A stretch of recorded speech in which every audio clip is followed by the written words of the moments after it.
Hey guys, got another mentoring video for you today. Today's topic is disappointment.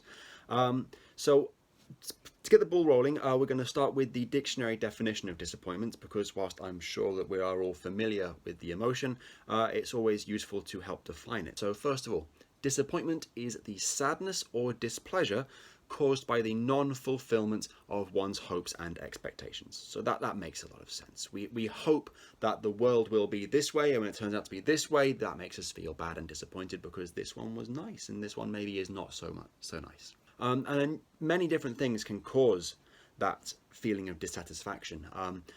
Something has happened, something has gone wrong, something that we hoped was going to happen did not, or something that we hoped wouldn't happen did.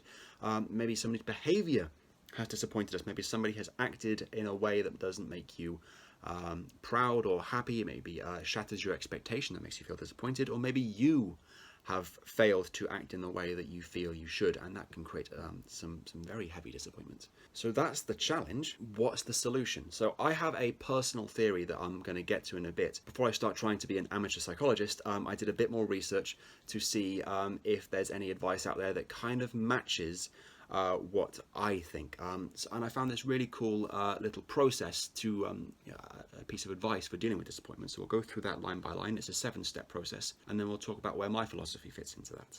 So step 1, give yourself a limited amount of time to feel bad.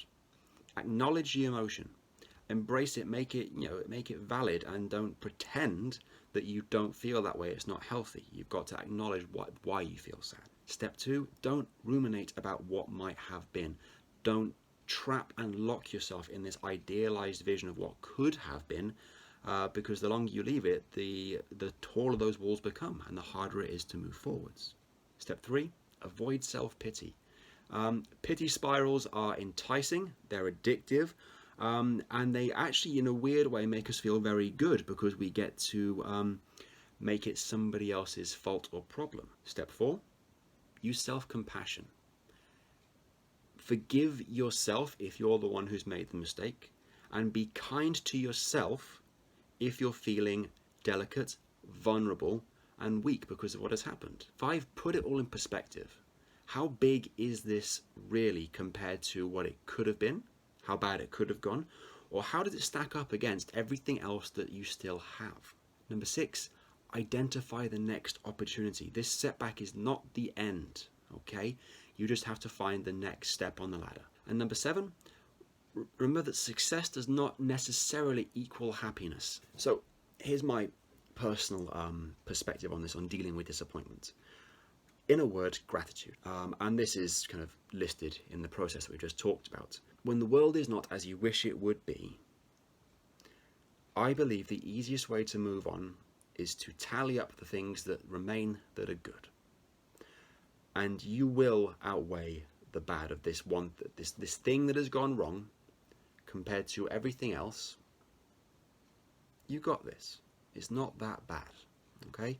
So my example that I'm going to use for you guys, because it's relevant to all of us, is how the lifting of lockdown has affected, or rather not affected, the dojo. So we were expecting, a few weeks ago, the team were all expecting and looking forward to the 4th of July, hoping and expecting that we would be allowed to allow you back inside to continue socially distant training, but inside where it's warmer, safer, and we've got more equipment, and it's just beginning to feel more like normal. As it turns out, we, among a few other sorts of businesses like ours, are not allowed to do that. There are various reasons, primarily the safety of our staff and our students, that mean that we are not yet allowed to do that. So fair enough, but it was not what we were expecting to happen. Therefore, we felt and still feel very heavily disappointed. And it's nobody's fault, but it's still disappointing. The way I got out of that, and am getting out of that feeling of disappointment, is by saying, well, look, here's what we still have. We can still do classes. We are still teaching. We are still helping people. People still want to train. That was a very big boost for us. We have hundreds of students who are continuing to support us regardless. That has been a powerful tool for dealing with the disappointment that we faced. So that's a very personal model that I can use to explain this process. But if you think about it, you can apply that to many, many times in your life where you have felt disappointment. And if you have dealt with it in the right way, chances are your method is parallel or similar to what I've just described. You have identified the positives and used that to move on. So, if you're feeling disappointed right now, either with your training, with your work, with colleagues, relationships, anything, tally up the good. All the good will outweigh the bad, the one disappointment that you are currently fretting about. So yeah, you're going to feel bad. That's fine. Move forwards. You got this.